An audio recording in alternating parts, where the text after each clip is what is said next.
D-Lo for boxing. All right, so I'm in my truck, so sorry for the background noise. I wanted to get this one out. So yesterday I was on live stream on the brother On the Ropes. I think the channel called On the Ropes.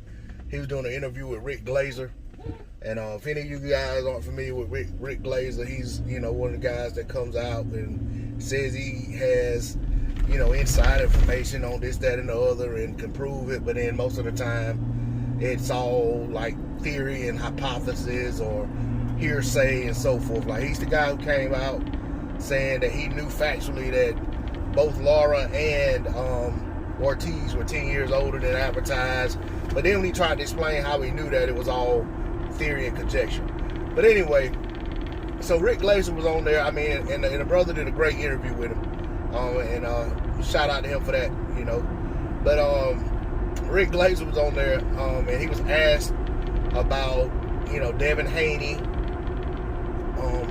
possibly fighting Teofimo Lopez or Lomachenko, whoever wins that fight. Immediately what comes out of his mouth is that Bill Haney doesn't want to take, basically like Bill Haney doesn't want to take the training wheels off Devin Haney. And Bill Haney doesn't want Devin in these fights. And he also had said Devin doesn't want the fights, but then he later on came back and said, well, Devin probably wants the fights. He believes in himself. He's a talented kid, etc. But then, went right back to saying that Bill doesn't want the fights. And there were other times, in that same interview, he was asked about other fighters. Like I'll give an example. He was asked about, Canelo fighter Charlos. Rick immediately goes to, oh no, Al Haymon doesn't want those fights. Al Haymon would never put one of those guys in with Charlo. He don't want to ruin his money that he's making with those guys.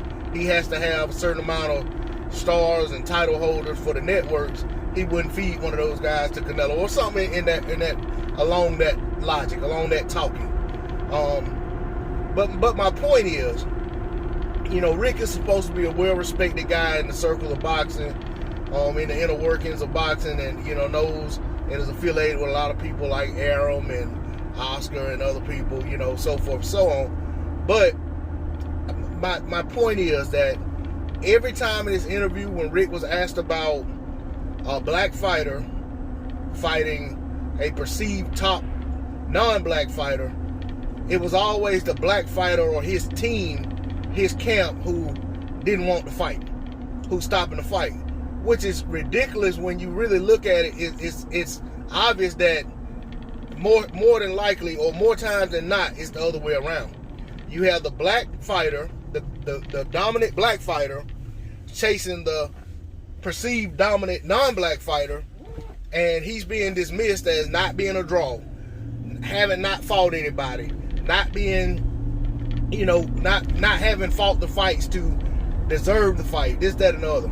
And it was, to me, it was just sickening to hear that, and I don't expect the interviewer in these cases to, just go in on the guy. I mean, he did kind of, he checked him on some things. It was like, hey man, I disagree with you about the Haneys and so forth and so on, and I respect that. But I do understand that when you have somebody on your channel, you kind of, give them an opportunity to answer the questions, and just because you don't agree with them don't mean you run them off the channel or you shit all over their opinion, because at the end of the day, maybe that's genuinely Rick Glaser's opinion, but I think more so than not, it's just Rick's following the same rhetoric that gets put out by a lot of other media people who constantly find ways to put down and condemn the black fighter who is trying to put himself in a position to springboard his career or to take his career to the next level by getting the fights, versus the non-black fighter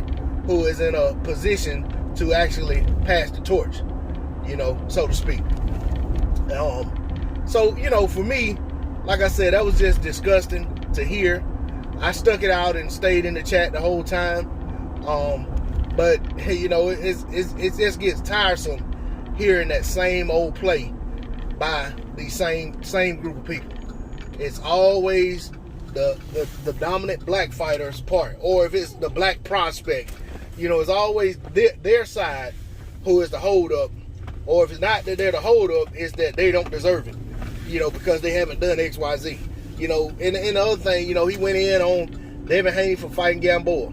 He said Devin Haney hadn't fought anybody, and then he said, well, he's fighting Gamboa. He should at least be fighting somebody with a pulse, even if that was somebody coming up from 130, you know, to 135. But it's like, I noticed, you know, Rick doesn't like the Cuban fighter.